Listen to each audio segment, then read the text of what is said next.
ओम पार्वती पतये नमः। हर हर महादेव। माँ पार्वती और भगवान शिव की कृपा से आप सभी की सभी मनोकामनाएं पूर्ण हो। मनचाहा वर दे, पति को लंबी उम्र दे, सुख सौभाग्य और संतति दे और सभी दुखों और कलेशों को माँ पार्वती हर ले। हरियाली तीज की बहुत बहुत शुभकामनाएं। हरियाली तीज के दिन भगवान शिव और माता पार्वती के आशीर्वाद को पाने के लिए व्रत कथा को अवश्य सुनना चाहिए। तो आइए सुनते हैं हरियाली तीज की व्रत कथा। जिनके दिव्य केशों पर मंदार के पुष्पों की माला शोभा देती है और जिन भगवान शंकर के मस्तक पर चंद्र और कंठ में मुंडों की माला पड़ी हुई है, जो माता पार्वती दिव्य वस्त्रों से तथा भगवान शंकर दिगंबर वेश धारण किए हैं, उन दोनों भवानी शंकर को नमस्कार करती हूँ। कैलाश पर्वत के सुंदर शिखर पर माता पार्वती जी ने श्री महादेव जी से पूछा, हे महेश्वर, मुझसे आप वह गुप्त से गुप्त वार्ता कहिए जो सबके लिए सब धर्मों से भी सरल तथा महान फल देने वाली हो। हे नाथ, यदि आप भली भांति प्रसन्न हैं तो आप उसे मेरे सम्मुख प्रकट कीजिए। हे जगतनाथ, आप आदि मध्य और अंत से रहित हैं। आपकी माया का कोई पार नहीं है। आपको मैंने किस भांति प्राप्त किया है? कौन से व्रत तप तथा दान के पुण्य फल से आप मुझको वर रूप में मिले? श्री महादेव जी बोले, हे देवी, यह सुन मैं तेरे सम्मुख उस व्रत को कहता हूँ जो परम गुप्त है। जैसे तारागणों में चंद्रमा और ग्रहों में सूर्य, वर्णों में ब्राह्मण, देवताओं में गंगा, पुराणों में महाभारत, वेदों में साम और इंद्रियों में मन श्रेष्ठ है, वैसे ही पुराण और वेद सब में इसका वर्णन आया है। जिसके प्रभाव से तुमको मेरा आधा आसन प्राप्त हुआ।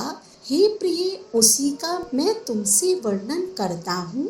सुनो, इस व्रत का अनुष्ठान मात्र करने से सब पापों का नाश हो जाता है।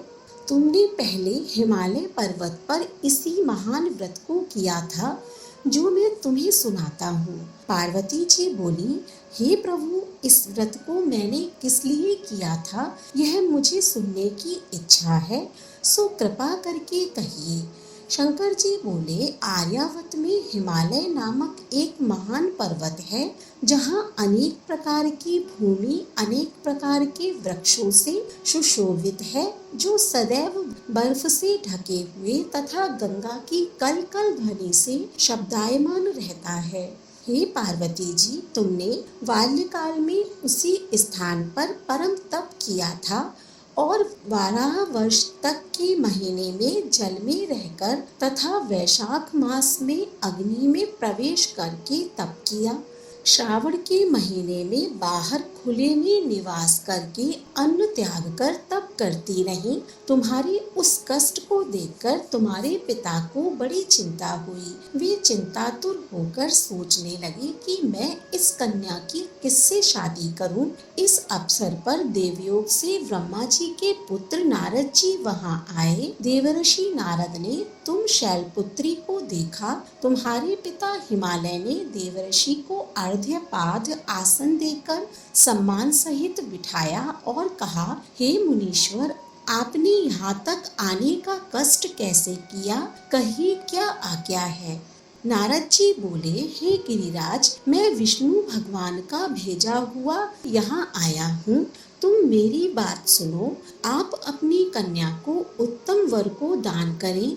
ब्रह्मा, इंद्र, शिव आदि देवताओं में विष्णु भगवान के समान कोई उत्तम नहीं है, इसीलिए मेरे मत से आप अपनी कन्या का दान भगवान विष्णु को ही दे।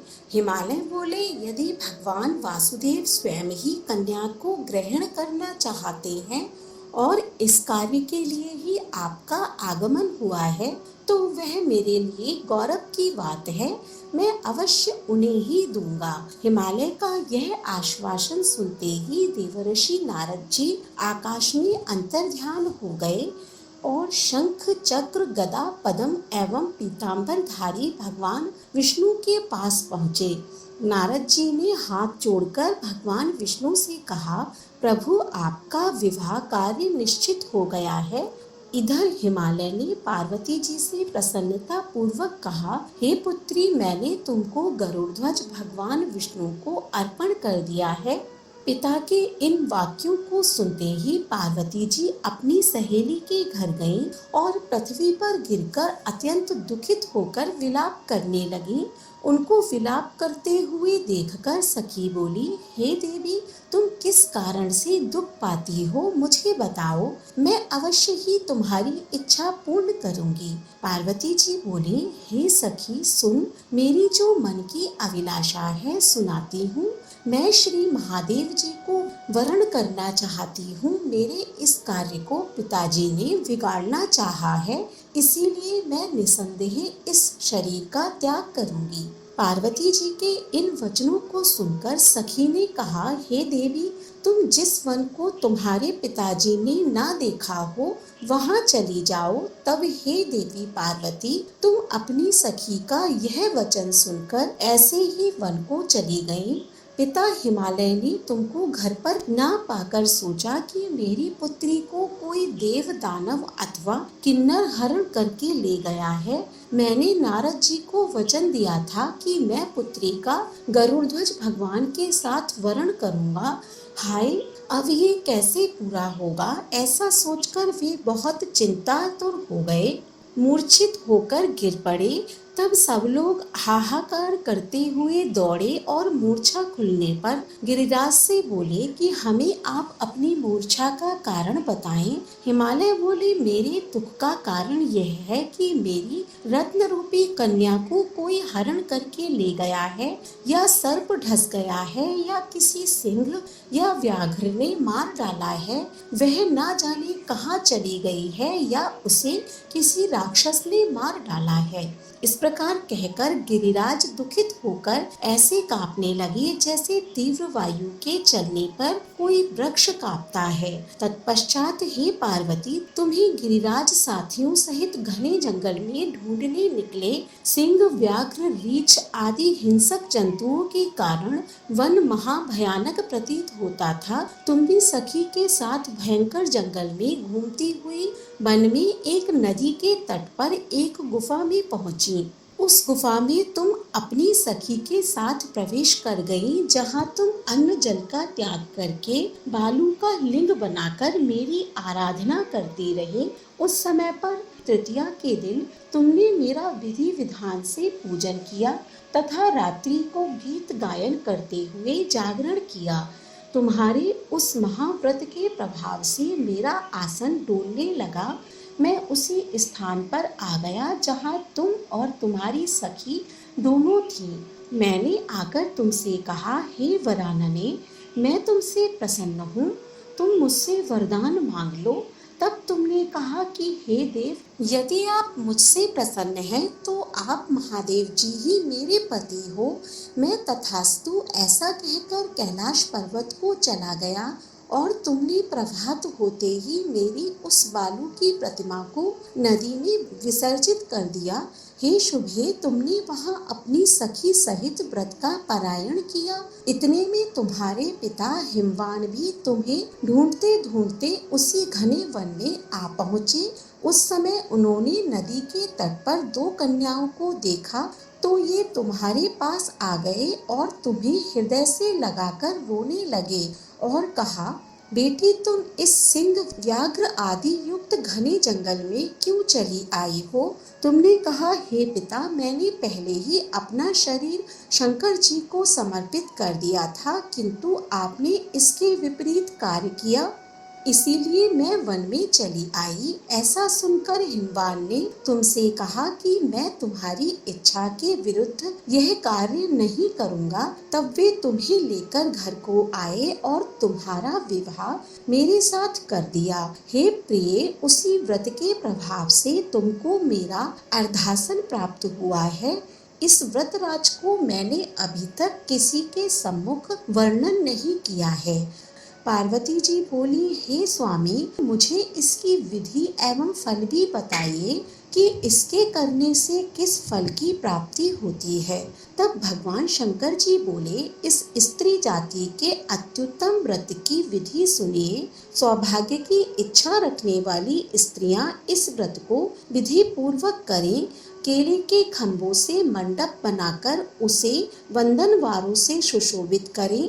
उसमें सुगंधित द्रव्यों का लेपन करके स्त्रियां एकत्र हों, शंख, भेरी, मृदंग आदि बजावे। विधि पूर्वक मंगलाचार करके श्री गौरी शंकर की बालू निर्मित प्रतिमा स्थापित करें। फिर भगवान शिव पार्वती जी का गंध, धूप, पुष्प आदि से विधि पूर्वक पूजन करें।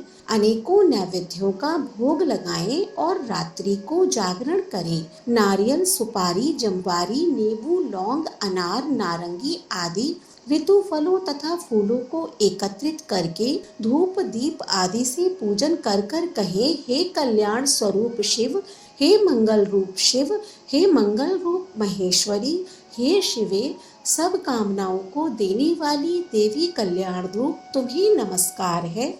कल्याण स्वरूप माता पार्वती, हम तुम्हें नमस्कार करते हैं। भगवान शंकर जी को सदैव नमस्कार करते हैं। हे ब्रह्म रूपिणी, जगत का पालन करने वाली माँ, आपको नमस्कार है। हे सिंह वाहिनी, मैं सांसारिक भय से व्याकुल हूँ, तुम मेरी रक्षा करो। हे महेश्वरी, मैंने इसी अभिलाषा से आपका पूजन किया है। हे पार्वती माता, आप मेरे ऊपर प्रसन्न होकर मुझे सुख और सौभाग्य प्रदान कीजिए। इस प्रकार के शब्दों द्वारा उमा सहित शंकर जी की पूजा करें। विधि पूर्वक कथा सुनकर गौ, वस्त्र, आभूषण आदि ब्राह्मणों को दान करें। इस प्रकार से व्रत करने वालों के सभी पाप नष्ट हो जाते हैं। बोलिए भोलेनाथ भगवान की जय, माता पार्वती की जय।